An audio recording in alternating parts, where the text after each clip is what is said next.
Michelle, thank you very much. Welcome to everybody. My name is Jeff Gedman with American Purpose.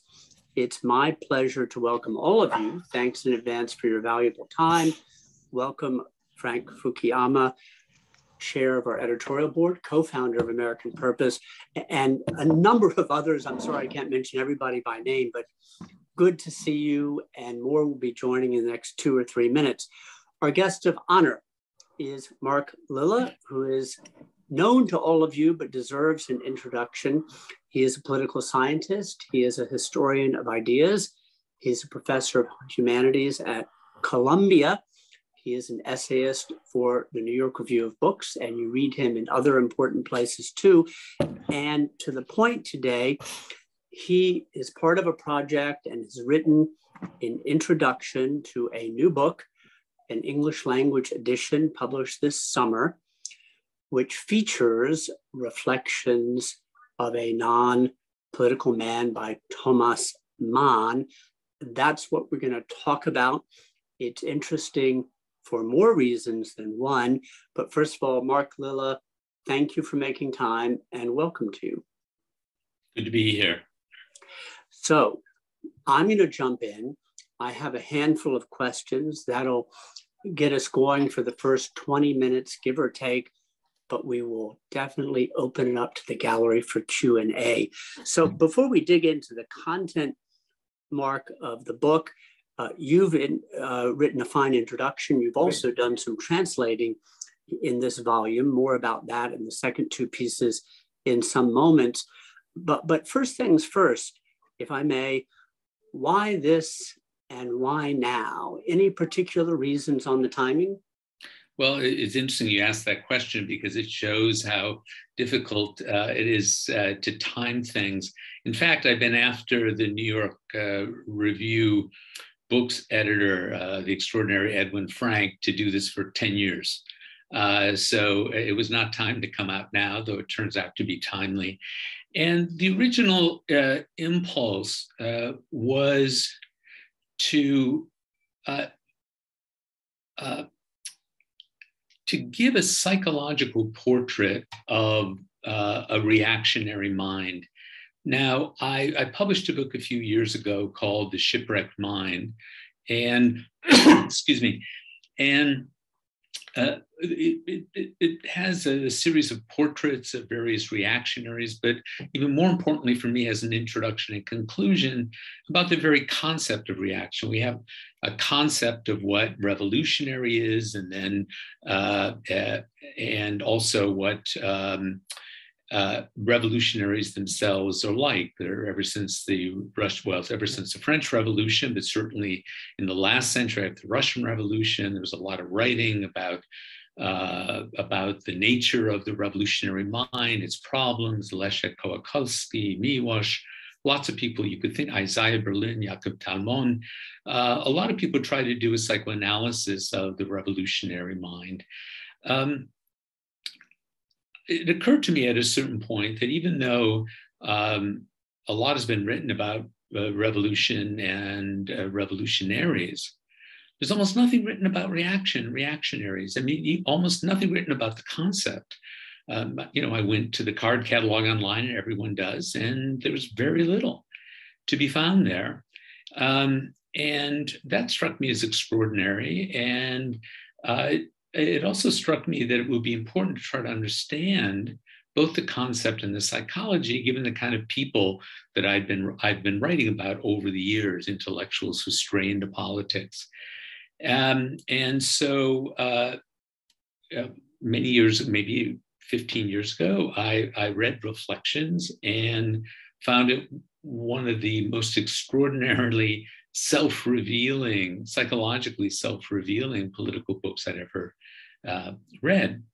And so I started this campaign to get it done, and Edwin Frank finally did it. And then it turns out that the book is coming out at a time where a second element of the book it becomes timely, not that of understanding the reactionary mind, but rather understanding an artist's position about the autonomy of art and the ways in which not only politics in general, but politicized artists can either undermine or distort the autonomy of the artist, him or herself. Now, I don't mean to talk about the autonomy of art from everything in life. Of course,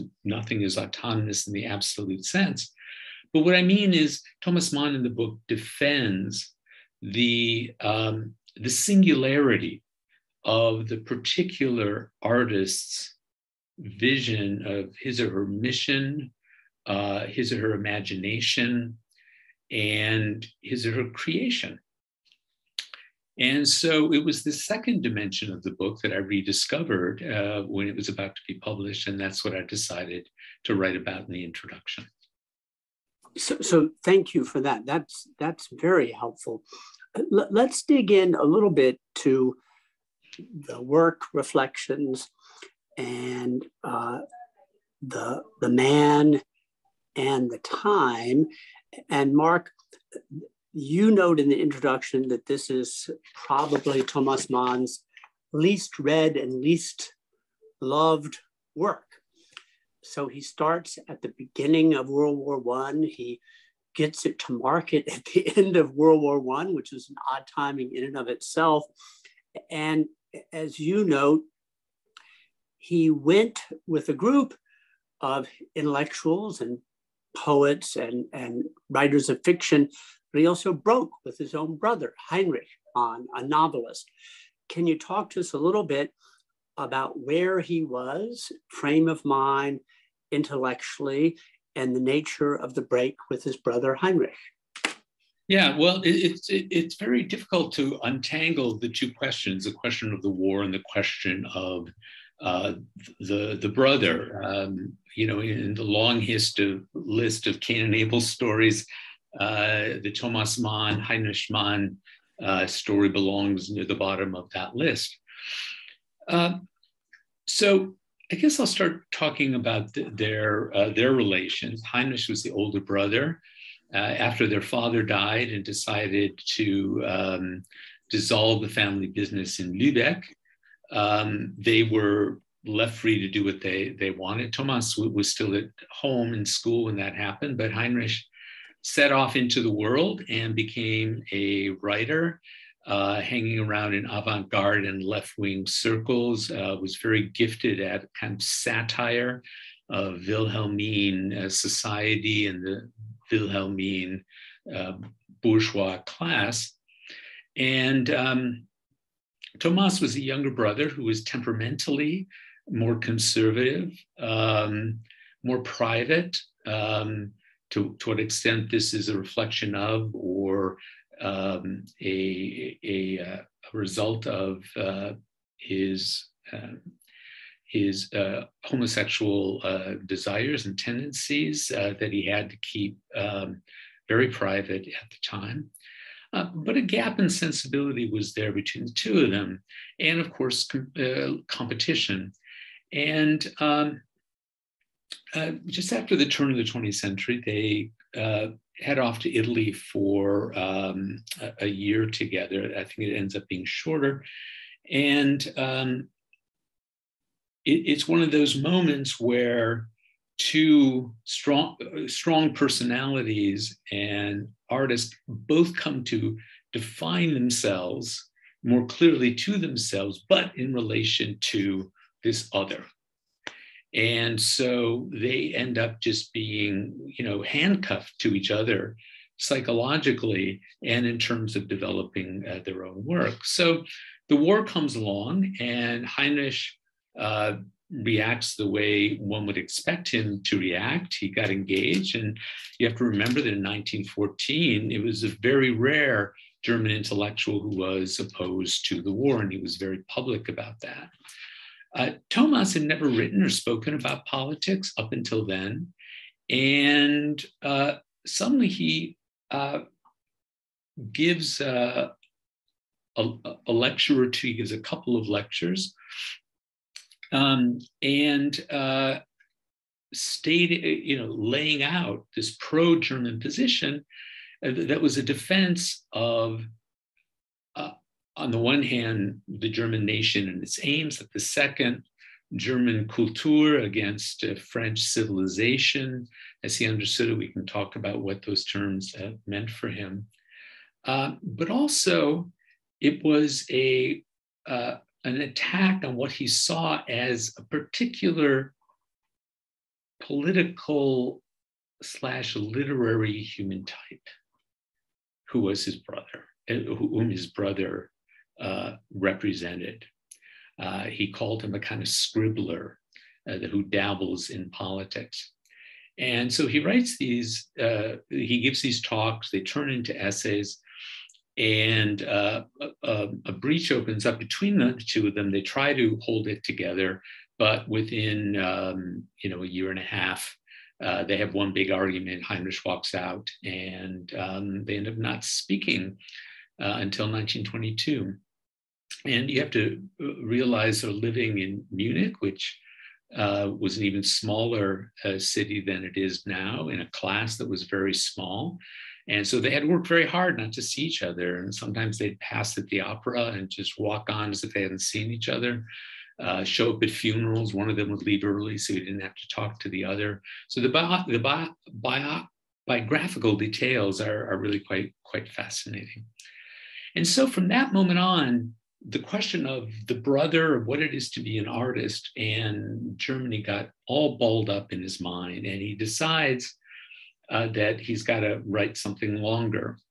And he starts it, and then Heinrich publishes an extraordinary sort of tour de force article, it's over the top really, about Émile Zola, and using the history of Zola and the Dreyfus case to indirectly talk about the bourgeois intellectual class that Heinrich thought was betraying justice and democratic principles and the rest. And it's a really call to pens, you might say, not a call to arms, but a call to pens for artists and writers to politicize their work at the time in order to serve the expansion of democracy and revolution, socialism in Europe.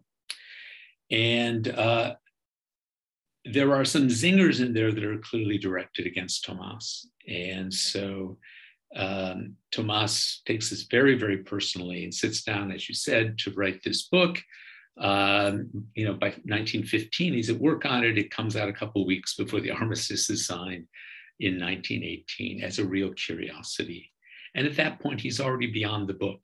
And in fact, the end of the book makes it clear he's already beyond the book and is half apologizing or defending himself for having written it. So thank you. So to the question of a deeper understanding of the reactionary mind, many, of course, know Thomas Mann as the champion of Weimar democracy and opponent of Nazism and fascism. But at this particular moment, he's, as you've suggested, at a very different place. You note, Mark, and I paraphrase, but in your essay, which introduces the volume, that it's clear what he's fighting against, that it is clear what precisely Thomas Mann is fighting for. Could you speak to that a little bit? And you might at this moment dig into a little bit his distinction between culture and civilization, to which you've already alluded. Yeah, well, maybe let's begin there.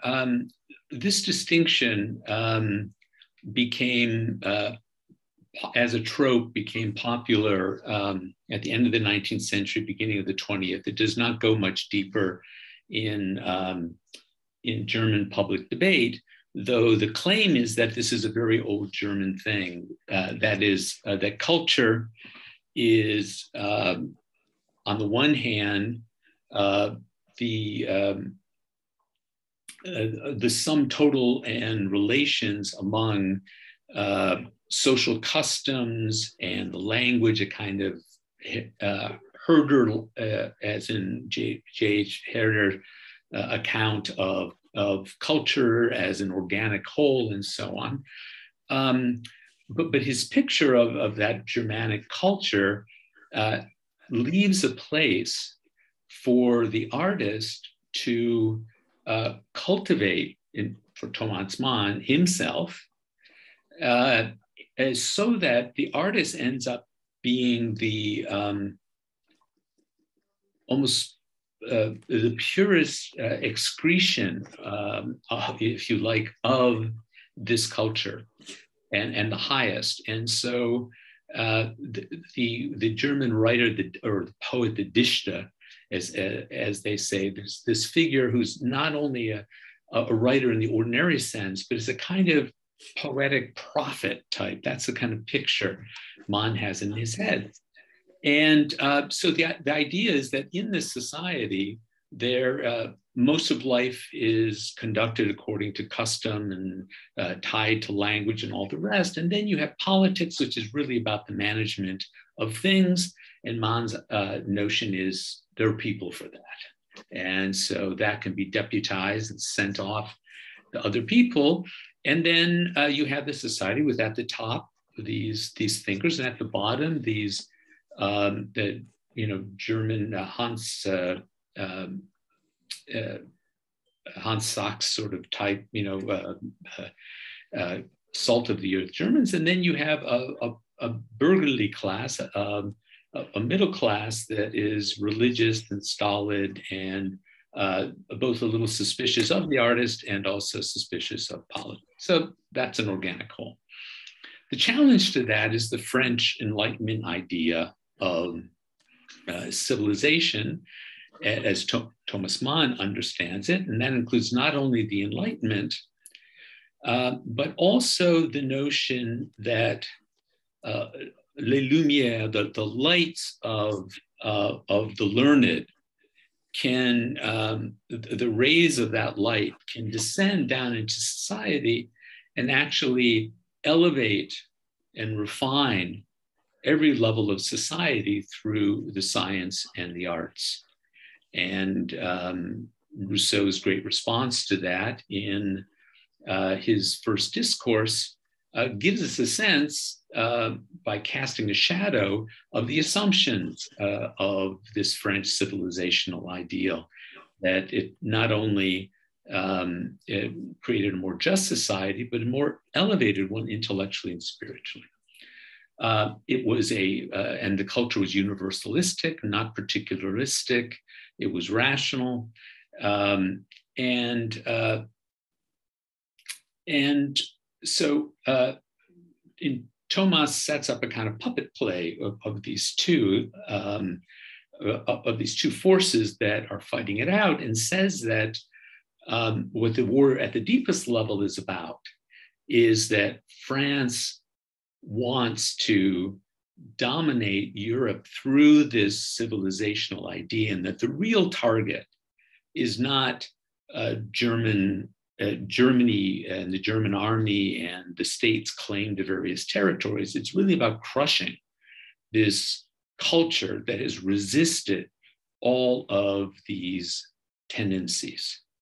And so if you have that picture in your mind, you see that your brother is, in your own mind, fighting for the enemy. You can understand what kind of state of mind Thomas got into, where everything personal and political and artistic gets wrapped together in his mind, which makes the book a strange confession that reads almost like a transcript, as I say in the introduction, transcript of a therapy session where the patient is saying much more than he intends to say, contradicts himself, and is revealing the structure of his own psyche by lashing out and acting out in these various ways. So, thank you. I have one, possibly two more. Apologies, you all. I don't have the book to hold up. I purchased it. It's Kindle on my iPad, Reflections of an Nonpolitical Man, New York Review of Books, 2021. Mark, if you have it, feel free, or if someone else has it, feel free to hold it up. But Mark, Lilla, introduction. Could you please, sorry to impose, that's kind of you. And there we are. And if you haven't read it, read it. And if, like me, you've read it, reread it and read Mark's excellent essay that introduces the volume. So the volume includes more than reflections. And Mark, you've done a bit of translating too. And by 1922, as you already suggested, he's not only reconciling with his brother, but of course, his views have evolved. He gives a lecture, a Gerhard Heltman lecture, where he gives voice to his evolution. He explains himself a wee bit. Could you tell us a little bit, maybe for those who aren't steeped in German literature, say a word about who Gerhard Heltman was, and then tell us about where he is and what we learn about his position and worldview by early Weimar days. Yeah, well, Gerhard Heltman was a popular novelist, probably the most popular at the time, a big bear of a guy whom Thomas Mann ends up satirizing a bit in The Magic Mountain.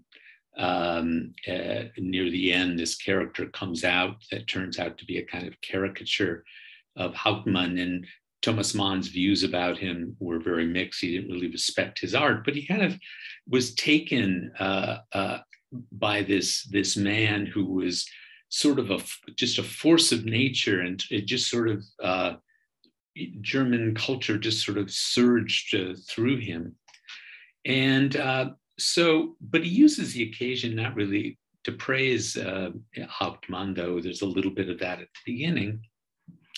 But essentially, it's a very conservative, in the precise sense, account of where Germany was now at the time that he gave the talk. And I say conservative in the sense that he recognized that the democratic revolution was a fait accompli, that the empire was gone, that there was now a democratic state, Weimar, which we call the Weimar Republic, and that is now the given within which we have to operate. And so the task is to make that work. And of course, what has happened in the meantime is that a generation has come up, a young generation, especially some of them had fought in the war, but even more was the next generation of young men, especially, who grew up during the First World War, suffered the defeat while they were very young, full of energy, and at that age where you can get politicized and be very extreme. And they were really drawn to the radical right. And so what happens is that Mann, after laying out this position far to the right in his book, then starts moving back to the center just as this young generation passes him and goes further to the right. And he's very concerned about this generation. He's concerned about the health of Weimar in general, but in particular, he wants to somehow appeal to the youth and tell them that this is not the way to defend Germany. This is not the way to become yourself, really. And so there's some interesting passages in there. He just read a book of excerpts of Walt Whitman, and he was very taken with Whitman.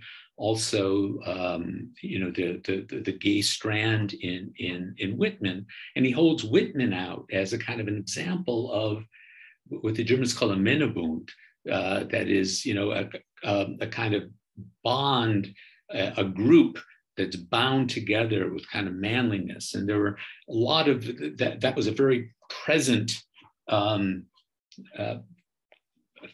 thought and aspiration at the time. There were all these back to nature movements. One was called the Wandering Birds of Wandervögel, where young people would go off marching and swim in the nude and things like that to sort of get out of this bourgeois life that was associated with the empire, get back to nature and restore everything. Well, part of that inspired people to go to the right. And so he gives this speech that is not only his official declaration that he accepts the new dispensation, but that he's calling these kids back. Come on back to the raft. And it fell on deaf ears. And he was vilified by the young and by the press. In fact, after he gave the lecture, there was a headline in the next day or two that said "Mann overboard" in German, and the right abandoned him, and so he found himself politically without a family from that moment on. So, thank you. I'm going to invite people now to use the raised hand function or put a question in chat. Michelle, sometimes you see folks who are cut off on my screen. I'm ready to ask another, unless, Michelle, we have someone ready to go. Okay, I'm going to ask one more as you all get ready and feel invited and included. Mark, there was an intellectual evolution that you helped trace in your introduction in Thomas Mann's work. And then, of course, a path he traveled, because he started in Germany and then he went abroad, and he was in Switzerland, he was at Princeton, he was in Southern California, of course, in an illustrious German company. And then later he returned to Germany. He didn't make his home permanently in the United States. Can you talk to us a little bit about why, to where, and what he experienced, and what these stages meant to his political and intellectual evolution, and then why back to Germany after the war? Well, he had sworn not to go back to Germany. That was over. And then some years after the war ended, I forget the exact year now, of course, Germany is divided after the war. And Thomas had, well, to begin with, it must be said, he was a political naive. If you read his diaries, his views about the world, Russia, about England and all the rest, that, you know, they change every afternoon. And we're only privy to that because we have the diaries. I mean, it's probably like most of us. But he tried to stay out of what would become the Cold War, but somehow had this idea that at the deepest level, the German people and the Russian people shared a deep affiliation that set them apart from the French sort of Italian cultural axis. And so he was deep into Dostoevsky and Dostoevsky's view about Slavophiles and all of that. So that kind of lingered on in his thought. And he wanted to see a kind of cultural renewal in Germany and did not see why that couldn't happen also in the Soviet zone. And so it was some anniversary of Goethe or Schiller, and there was a prize to be given in Weimar, the city of Weimar, and the East Germans, sort of dangled that before him because they wanted a public relations coup. And he went. And so he went to Germany, but he also visited the Eastern sector. And so this blew up in his face, both in Germany, because the Germans who had remained there, German writers, had tremendous resentment against those who had emigrated. And Thomas Mann was the most famous of those. And so they found it difficult to stomach that after tanning himself in Los Angeles, he was coming back to tell the Germans about their culture. And then it blew up in his face in the United States because what would become McCarthyism was already developing. House investigations were beginning. The FBI opened a file on him. Actually, they opened it during World War II. You can find it online and go through the stuff. Of course, most things were blacked out. And so he was sort of trawled in by this net as a fellow traveler. And eventually there's a cover of Life magazine that has photos of all of these people who are allegedly fellow travelers of the Soviets. And there are obvious people on there like Lillian Hellman and so on, and Dashiell Hammett. And then there's Thomas Mann. And so there was a journalistic campaign by magazines on the right. I think it was called The Free Man or something like that. Even the New Leader, surprisingly, which was a labor magazine, also tagged him with being a fellow traveler. And it was this experience, along with having had enough of the sunshine and watching Disney movies, which he loved, that he decided it was time to leave. And so he built himself a house in Switzerland, moved, and died a couple of years later. So thank you for that. Floor is open. I'm going to call on Rich Kramer in each instance. Colleagues, if you'd be kind to briefly introduce yourself. And hi, Rich, and you have the floor.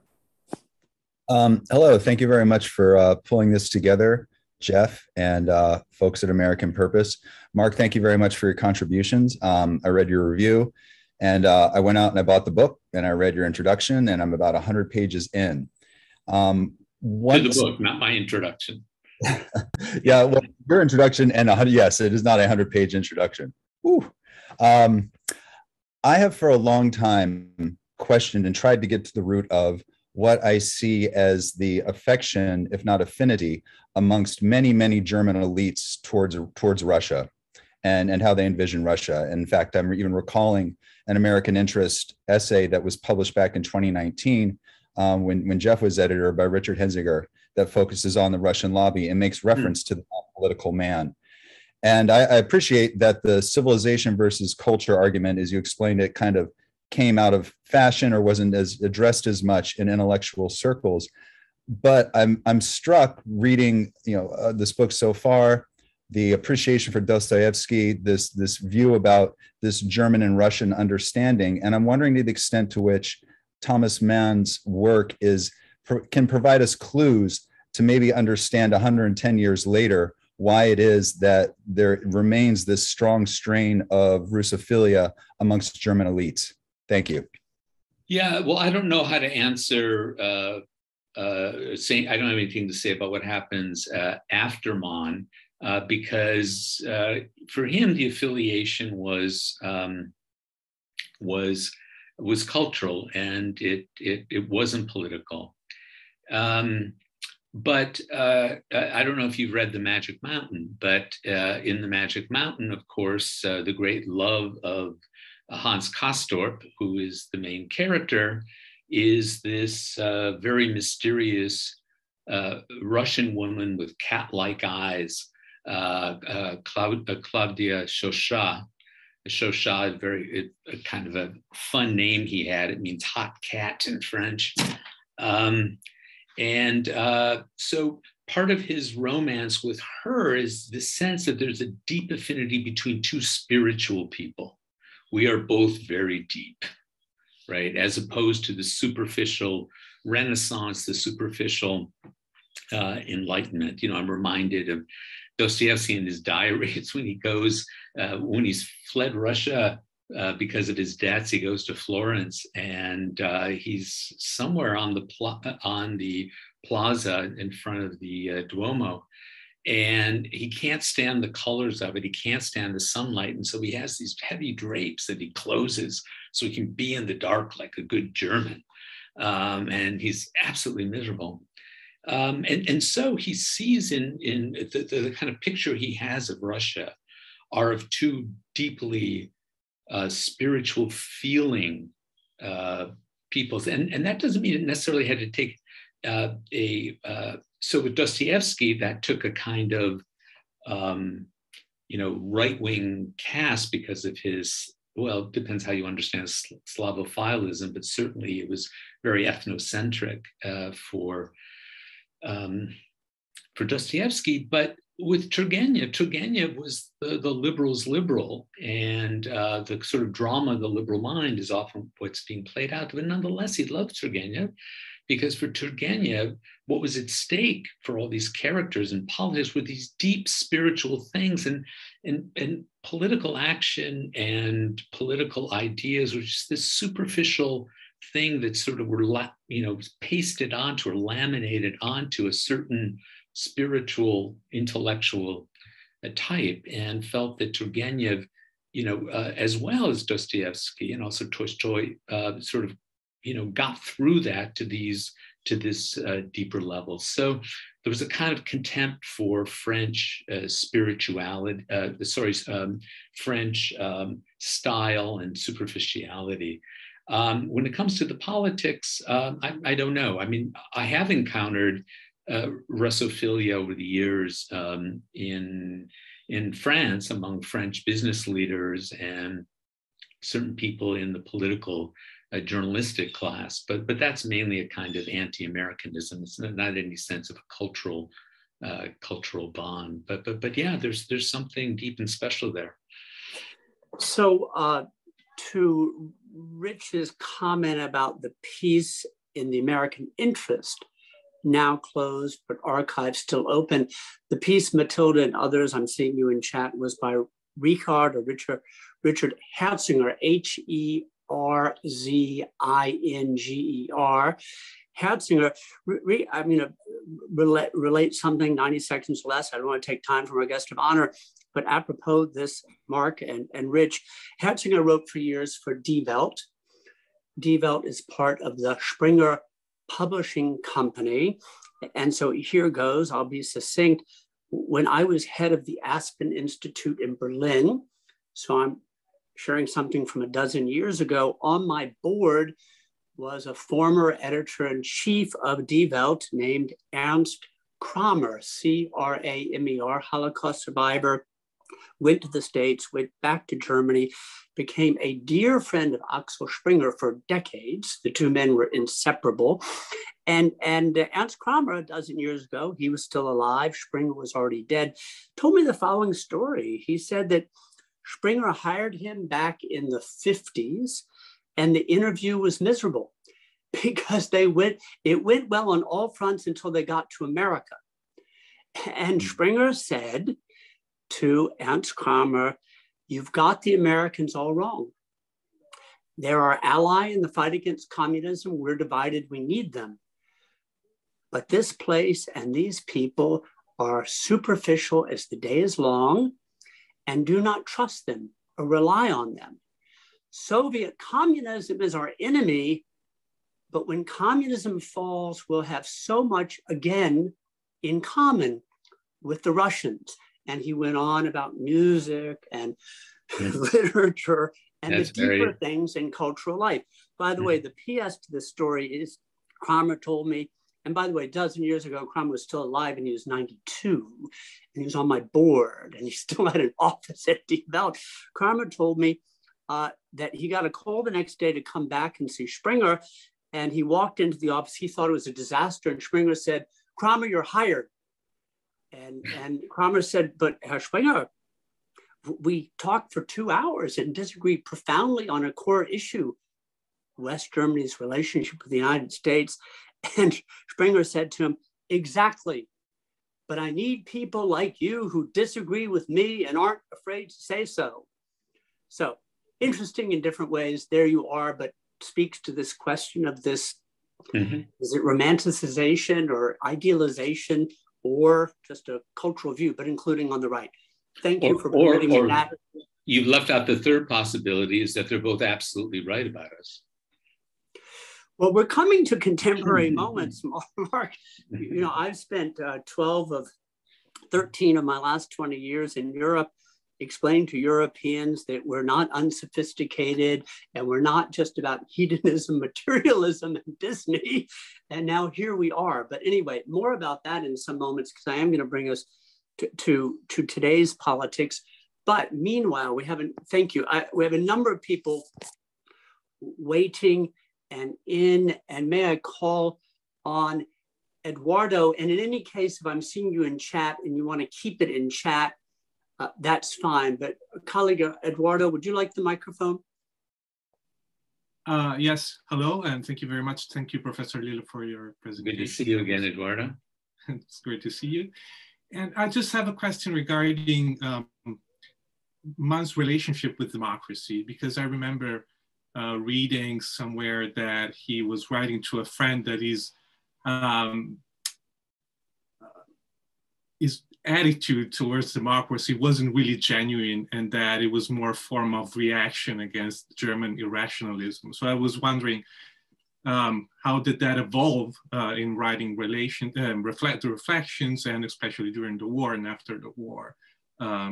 What was changing in his attitude toward democracy?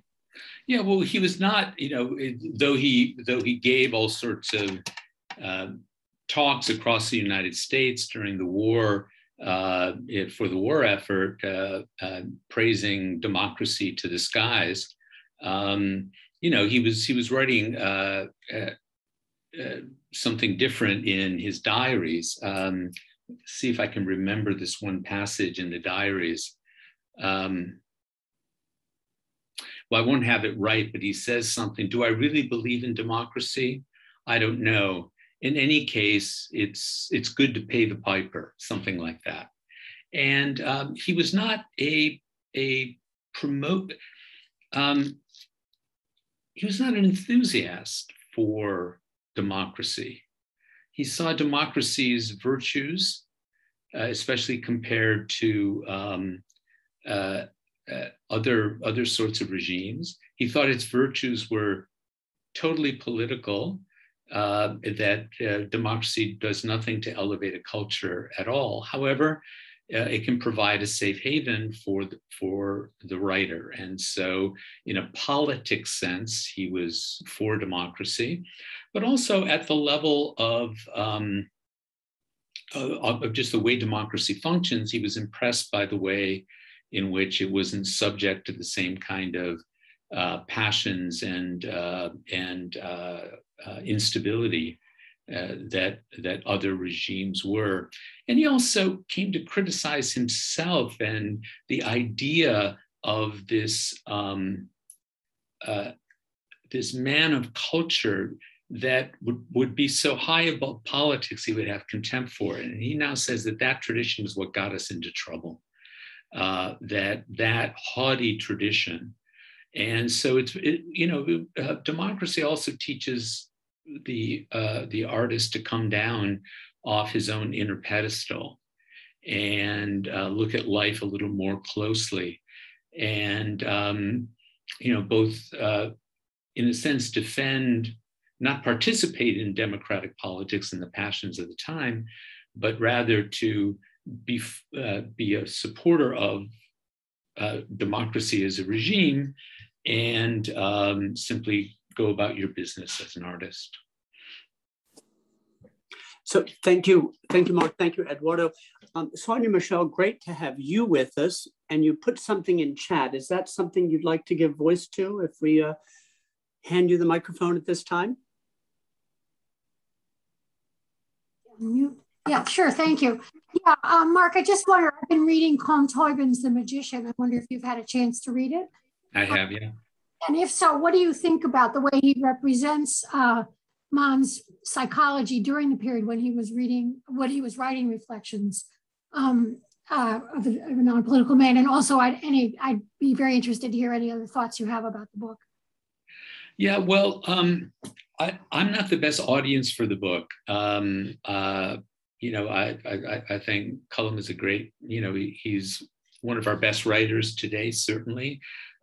His journalism is extraordinary. His essays over the years about the Manns and about the brothers, really some of the best things written in English on them. But having read all of that and having become steeped in the biographies and the diaries and letters, I was not the best audience for the book because I knew where this was going. And so it seemed extremely accurate throughout, but for me anyway, lacking in drama. I have a friend who just finished it and didn't know any of this and was, quite impressed with all of that. But certainly there was nothing in it that made me scratch my head and feel that he had gotten something wrong. He deeply, especially on the relation between the brothers, he had a kind of sixth sense about that. So I think, if it's a work of art, it's not just a summary of a biography, but there's certainly nothing in the book that betrays anything that we know about Mann or his brother. So thank you, Sonia. Let's go to Fritz Heinzen. I'm going to alert you that we have 12 minutes to go. Use the raise hand function, put it in chat. Happy to get others involved. Fritz, good to see you. All right, have the floor. Jeff, not 29 minutes of questions today. And in fact, really sort of two parts to it. And the first is just a quick comment how much I appreciate the New York Review of Books. And they're bringing back over the years so many works from Germany, so many good works, very interesting. I think prior to years they had brought back Helmut and Frau von Moltke's letters, prison correspondence, and so on. There's many. And one of the books I know that you published, or the bookend publishes, was an Ernst Jünger book.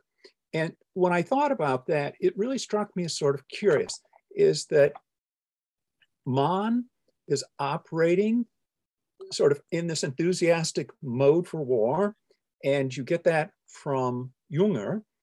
And it made me think, what was the reception when you were researching or writing your introduction?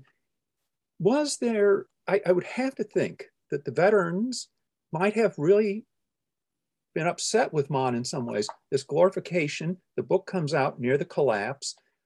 He himself did not fight. His children would have been too young to have fought.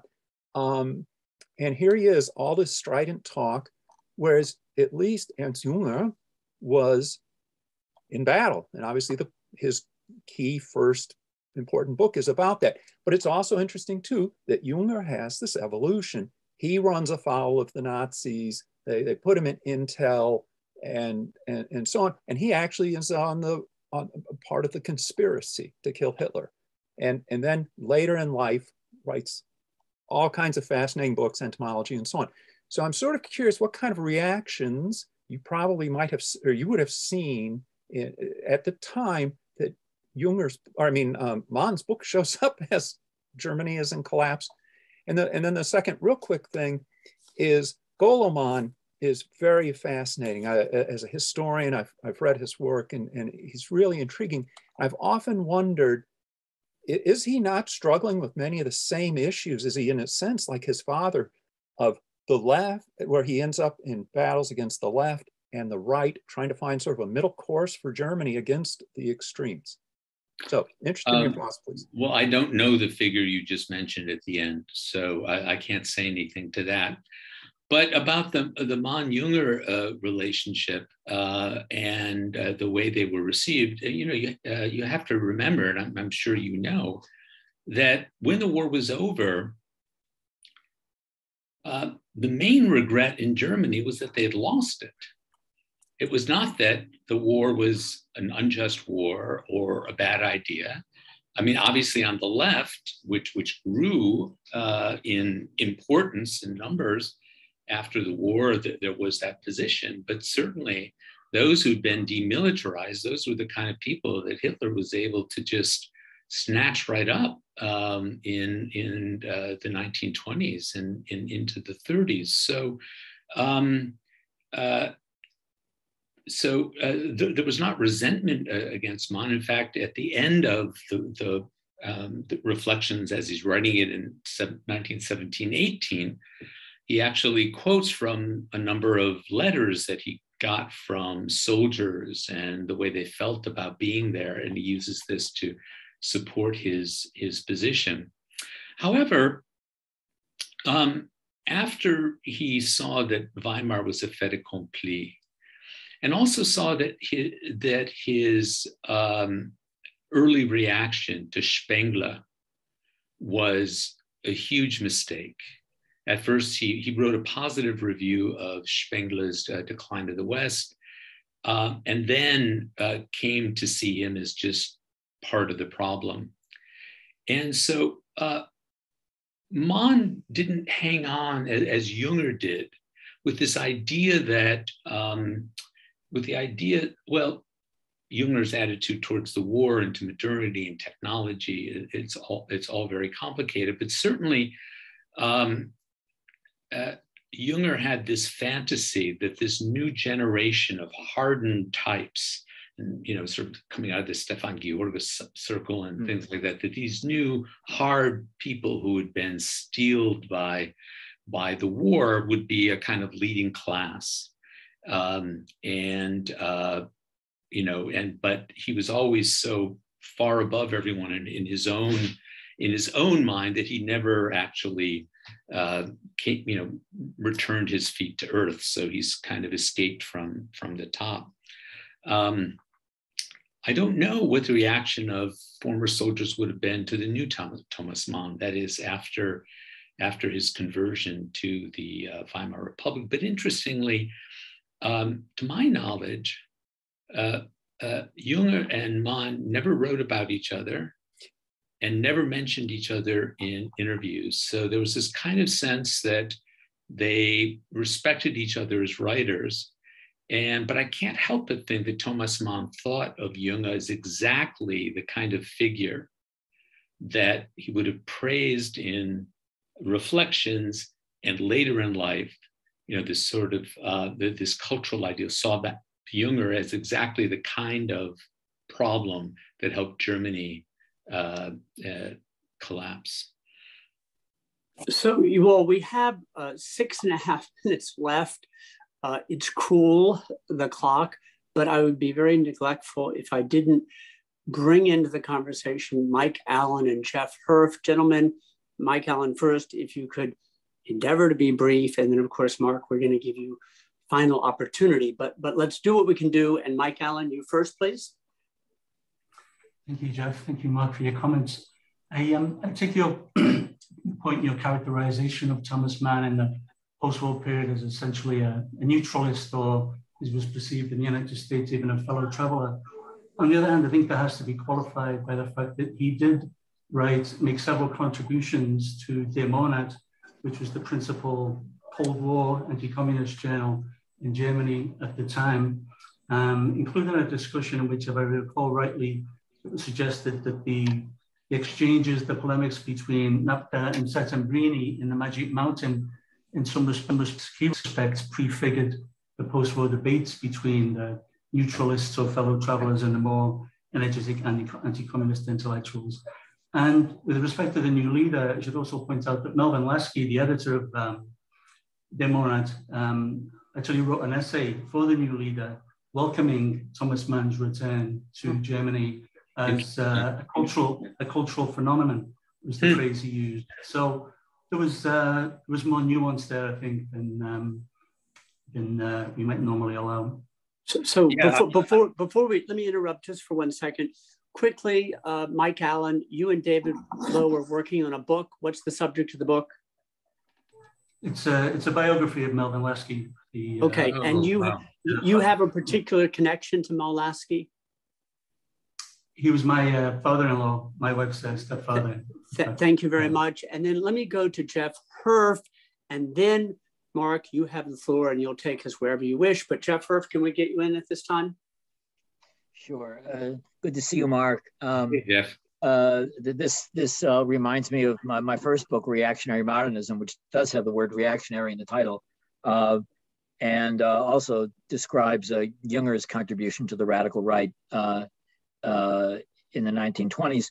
I hope maybe the New York Review or just the people listening today will pay attention to the essays that Mann wrote when he was in the United States and the books he wrote in Los Angeles, especially Dr. Faustus, because Dr. Faustus, in my view, remains one of the most penetrating interpretations of the anti-democratic right and the ideas that Mann expressed when he was younger that we have. And it's one of the most devastating literary interpretations and cultural histories of Nazi Germany.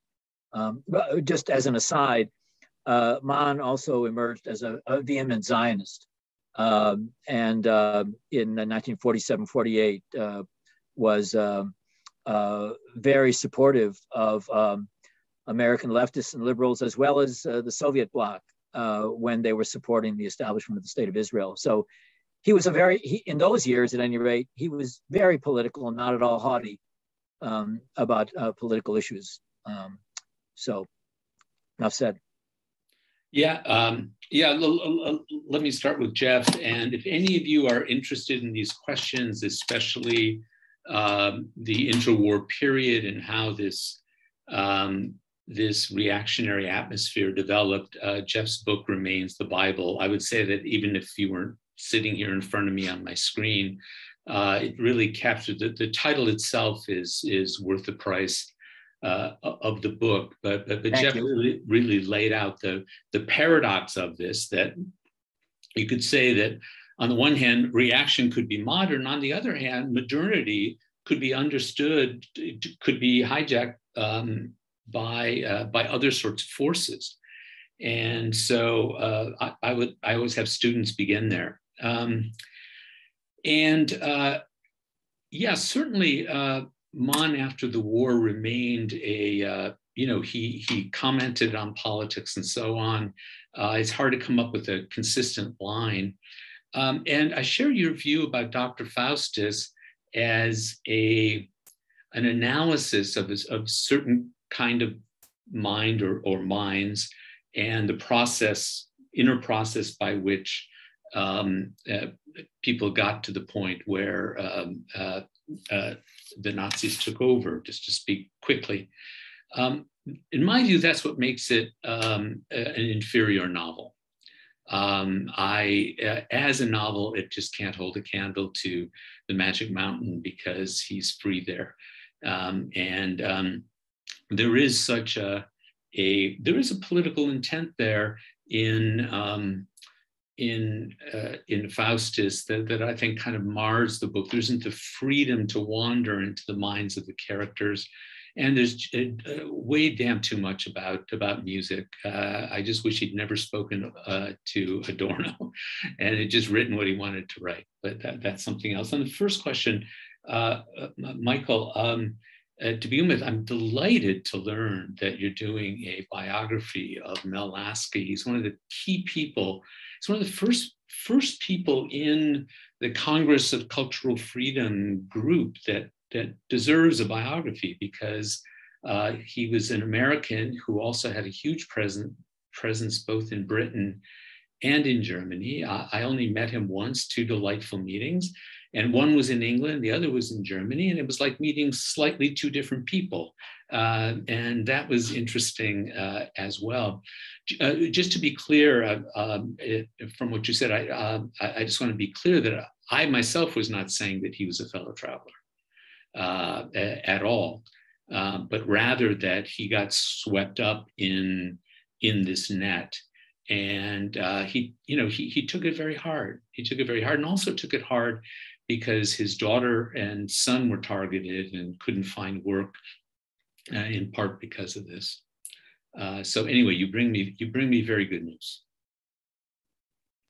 So to all of you and our guest of honor, Mark, it's 1 minute past the hour. I'm reading my notes, and I love Dr. Faustus. I've noted here too much about music. That's painful.